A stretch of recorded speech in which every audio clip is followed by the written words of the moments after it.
Le président Assad affirme à la délégation de l'Église évangélique que la société syrienne rejette catégoriquement l'idéologie wahhabite dangereuse.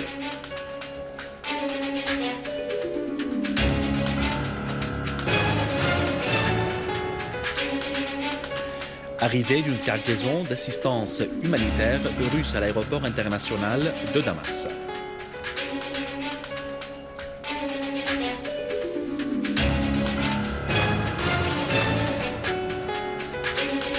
L'armée arabe syrienne réalise des progrès sur différents axes et élimine des dizaines de terroristes à Homs et Idlib.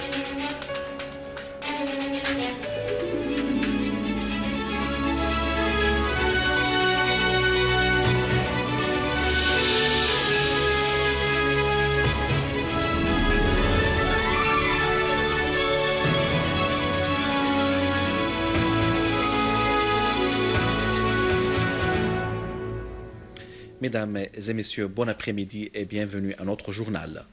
Le bureau d'information à la présidence de la République a affirmé que toutes les citations transférées à la langue du président Assad et transmises par l'agence russe Interfax sont inexactes, soulignant que le président Assad n'a pas eu d'entretien avec l'agence. Le président Bachar al-Assad a affirmé que la société syrienne, qui se distingue depuis des siècles par l'affection et la fraternité entre toutes les communautés, n'a accepté et n'acceptera jamais l'idéologie takfiriste wahhabite. Recevant hier une délégation de l'église évangélique dirigée par Amjad Beblaoui, chef du département du Moyen-Orient à l'église presbytérienne aux États-Unis, le président Assad a précisé que la pensée wahhabite dangereuse ne menace pas seulement la Syrie, mais aussi les pays de la région dont les différentes composantes jouissent des liens sociaux étroits. Le président Assad a par ailleurs critiqué les États-Unis et l'Occident qui n'ont pas une vraie compréhension de la réalité et de la nature de la région. De leur côté, les membres de la délégation, composés des prêtres des États-Unis, de la Suède, de la Suisse, du Liban et de la Syrie, ont affirmé leur solidarité avec la Syrie, berceau des cultes et des civilisations, rejetant toute ingérence étrangère dans les affaires syriennes et souhaitant le rétablissement de la paix et la sécurité en Syrie. Le président de l'Assemblée du Conseil du peuple, Mohamed Jihad al-Ham, a affirmé que la lutte contre le terrorisme exige une vraie volonté internationale pour dévoiler les pays souteneurs des terroristes avec à leur tête l'Arabie saoudite. Lors d'une rencontre avec une délégation bulgare dirigée par le député Strahel Angelov, chef du groupe parlementaire syro-bulgare, Al-Aham a précisé que le terrorisme qui vise depuis 3 ans la Syrie est financé par l'Arabie saoudite qui œuvre pour propager l'idéologie terroriste wahhabite. De son côté, le député Angelov a souligné l'importance de renforcer les relations parlementaires entre les deux pays pour échanger les vraies informations sur les événements en cours en Syrie. Dans le cadre des préparatifs pour la conférence de Genève 2, nous avons le plaisir d'écouter le journaliste et l'écrivain Thierry Messan, président-directeur du réseau Voltaire, et qui nous explique comment réussir la conférence de Genève et donc comment arriver à la paix. En fait, la conférence de Genève, elle est organisée par les États-Unis, par la Russie, pour mettre en place un plan dont ils sont convenus déjà depuis 1 an et demi, mais qu'ils n'ont pas été capables de mettre en œuvre jusqu'à présent. Et pour que ce plan réussisse, il faut qu'un grand nombre de détails soient précisés et que les autres États l'acceptent. Donc, ce qu'on a vu dans la période récente, c'est un forcing des États-Unis pour contraindre les États qui dépendent de son camp de l'accepter. Et vous avez vu que l'association dite des Amis de la Syrie, qui comprenait plus d'une centaine d'États, n'en comprend aujourd'hui plus que 11. Et même parmi ces 11, il y a des États qui sont là juste pour la mémoire. Par exemple, l'Égypte est toujours dans les Amis de la Syrie, mais on sait bien qu'en réalité, son rôle est plutôt de transmettre au gouvernement syrien ce qui se passe à l'intérieur de cette organisation.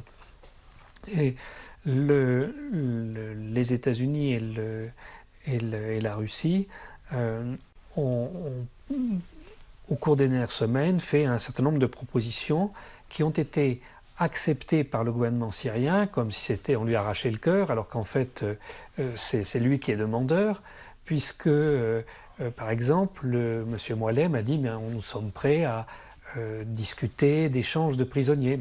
Précisément, c'est ce qu'on fait à la fin d'une guerre. C'est parce qu'on l'a gagné qu'on demande un échange de prisonniers.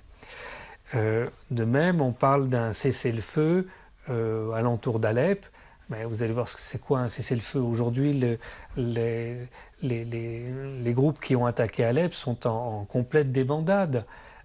Donc, ce cessez-le-feu a pour but de leur permettre de se retirer. Et d'ailleurs, le gouvernement syrien, qui a toujours refusé qu'on empiète sur sa souveraineté en créant des couloirs humanitaires qui auraient pu servir à faire rentrer des armes massivement dans le pays, en fait, il est prêt à l'accepter, parce qu'il ne s'agit plus de faire rentrer des armes, il s'agit de faire sortir les combattants qui se trouvent là. Évidemment, on ne va pas les arrêter, évidemment, on ne va pas les tuer, il faut leur permettre de quitter le pays. Un avion syrien chargé d'aide humanitaire et de secours présenté par le peuple russe au peuple syrien a atterri aujourd'hui à l'aéroport international de Damas. Le convoi comprend des denrées et du lait d'enfants rassemblés par l'association orthodoxe palestinienne en Russie pour le peuple syrien afin de l'aider à affronter la crise. Notons que le peuple et le gouvernement russe ont présenté dès le début de la crise en Syrie de nombreuses aides humanitaires et de secours, dont 44 tonnes d'assistance qui sont arrivées le mois dernier au bord de 2 avions russes à l'aéroport de Bas el-Assad. Le ministère russe des Affaires étrangères a exprimé sa satisfaction pour l'arrivée de l'aide humanitaire aux personnes déplacées et affectées par les actes des groupes terroristes armés. Dans un communiqué, le ministère russe des Affaires étrangères a déclaré que l'arrivée de l'aide russe est composée à l'accord conclu lors des négociations russo-américaines à Paris le 13 janvier.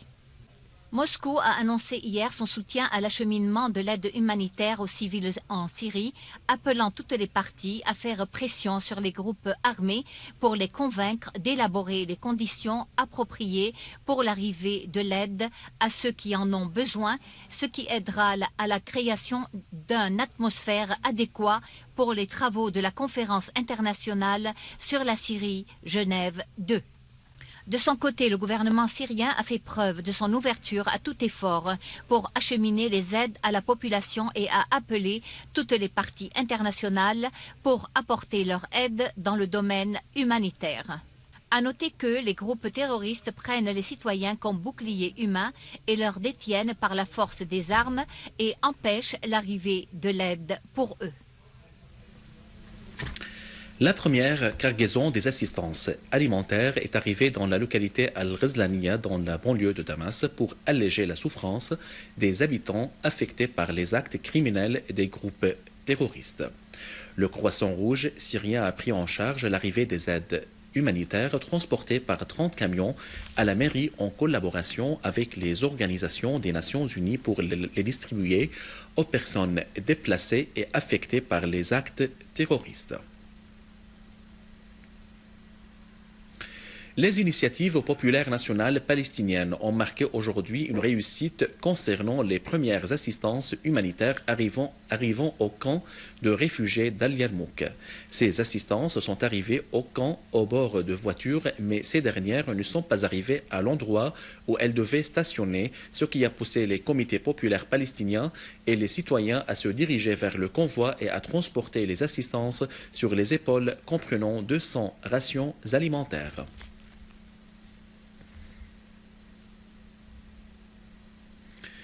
Une délégation de la Douma russe de l'Assemblée orthodoxe et des représentants d'associations et d'organisations populaires en Russie s'est rendue à l'hôpital militaire de Youssef Al-Azma pour visiter les blessés de l'armée arabe syrienne. La délégation en visite de quelques jours en Syrie aura des rencontres avec des personnalités religieuses et gouvernementales et effectuera des activités humanitaires soutenant les personnes affectées par les actes terroristes.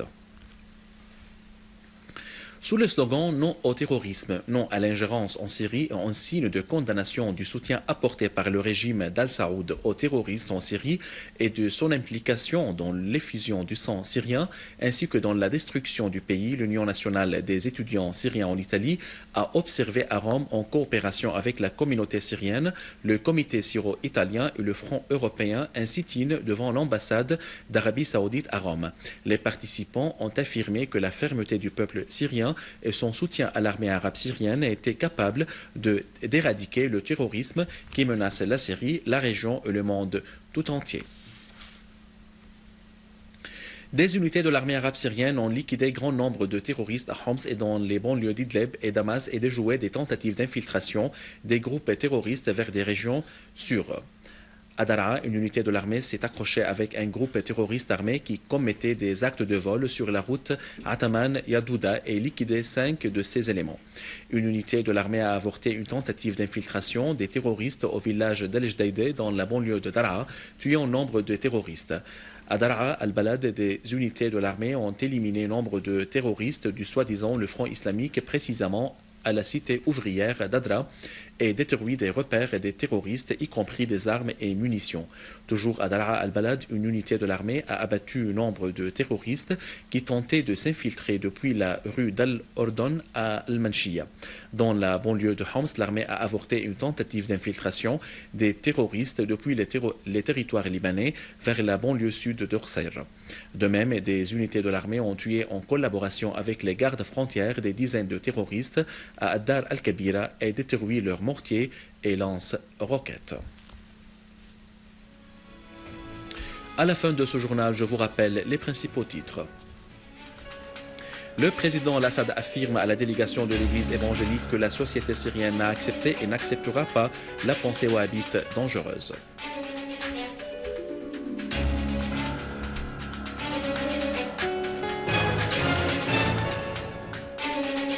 Arrivée d'une cargaison d'assistance humanitaire russe à l'aéroport international de Damas.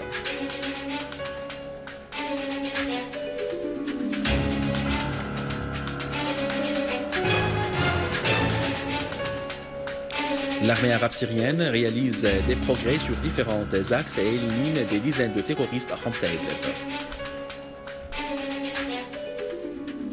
Mesdames et messieurs, c'était notre journal d'aujourd'hui. Merci de l'avoir suivi et au revoir.